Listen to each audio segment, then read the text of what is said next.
Yan, kitang kita nyo po yung magandang ambience dito mga kababayan. At napakalinis na talaga. At hindi nyo na mapapansin ang mga bakas ng kahapon na sobrang dumi. Yung bang kinalimutan mo na dahil sobrang sakit, dahil sa dumi ng paligid. Ang sakit ng ilong, masakit pa sa first time. Yung bang sinapak ka, mas masakit pa yon mga kababayan. Ganun katindi. Pero ngayon, akala mo bagong kasal na excited.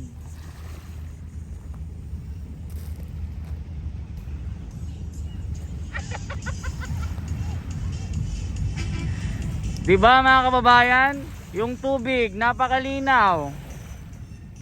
Akala mo nagtitinda ng mineral water. Yung bang sabik na sabik ka na dahil galing abroad. Ganon katindi yung explanation mga kababayan. Yung mga ayaw ng pagbabago, lumayas kayo sa Pilipinas. Dahil itong Manila Bay pinabayaan nyo matagal ng panahon. Mahigit ng 3 dekada o 30 anyos na.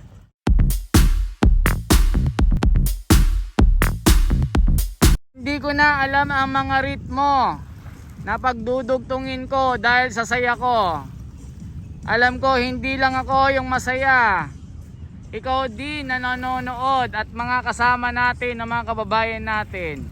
Hindi ma-explain ang mga formula para sagutin ang mga problem ni Einstein.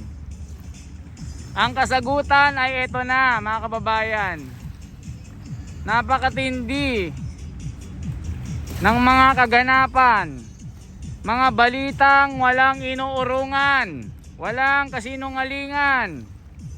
Mas maliwanag pa sa 4K sa TV. Ano pa ang gusto nyo sabihin ko para ipadama at ipaliwanag ko ang pag-ibig ko sa bayan ko, mga kababayan? Kitang kita nyo ang pagmamahal ng bayan ng isang taga-probinsya. Si Tatay Digong lang ang nakapagpalinis at nakagawa nito kasama ng mga leader sa ating bansa na tapat sa kanilang mga trabaho. Kung wala sila, wala kayong makikitang ganito. Dati puro pangako, puro panaginip, nang nagtutulo laway na, hindi pa nagigising. Laging panaginip ang mga alam. Mga project na tagpi-tagpi, mga project na hindi natapos. Sino bang nagtutuloy ng mga project na yan? Tapos yung iba naman gusto ng ayuda lang, ayuda hanggang mabusog. Mga tamad, ayaw magtrabaho. Pag project naman, ayaw nila, gusto nila puro tulong. Ba't ganyan kayo? Sesermonan naman kayo ni Father. Magagalit na naman si sister sa inyo. Diba mga kababayan? Kitang kita nyo. Mula noon at hanggang ngayon, 3 taon ng rehabilitation. Lahat naaayon dahil nagtulong-tulong ang mga kababayan natin.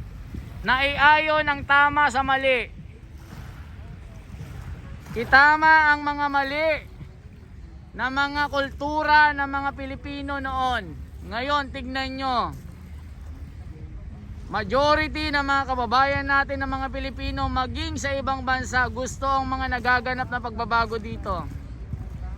Noon wala kayong makitang ganito. Mga basura ang mga nakikita, mga kung ano-anong anek-anek sa paligid, ang baho.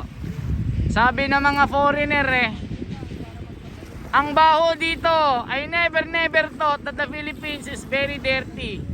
But today, from the moment I saw beyond my eyes, sabi niya, I love the Philippines better than yesterday.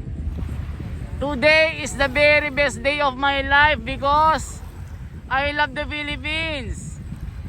I love the surroundings of my nature. Ganon.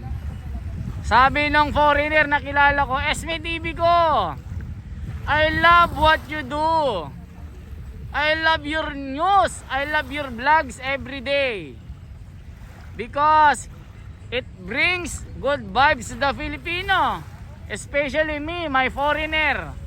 I am a foreigner, my blood, sabi niya. I don't like a dirty garbage. I saw every day in my life, Manila Bay is very dirty. But today, look at the water. It's like I'm buying a mineral water in supermarket, sabi niya. Sabi ko, really? That's how you feel? Yes, my friend, sabi sa akin. I'm very glad today, sabi niya. Wow, I am happy too. Because you are happy. I love being happy. My neighborhood, ganon. Mga kababayan, di ba? What do you think? Please comment down below. What is your comment? Please spread the good vibes. Spread the good news. Mga kababayan, please, ikalat nyo ito. Today is December 28. Dolomite is open to the public. Nakita ko sa mga mata ng mga kababayan natin, sobrang saya nila. Halos iuwi nila ang Dolomite Beach. Mga kababayan, ganun sila kasaya. Pero yung iba pikit mata dahil masakit na naman sa kanilang mga mata. Gusto nila itigil ng magtigil daw.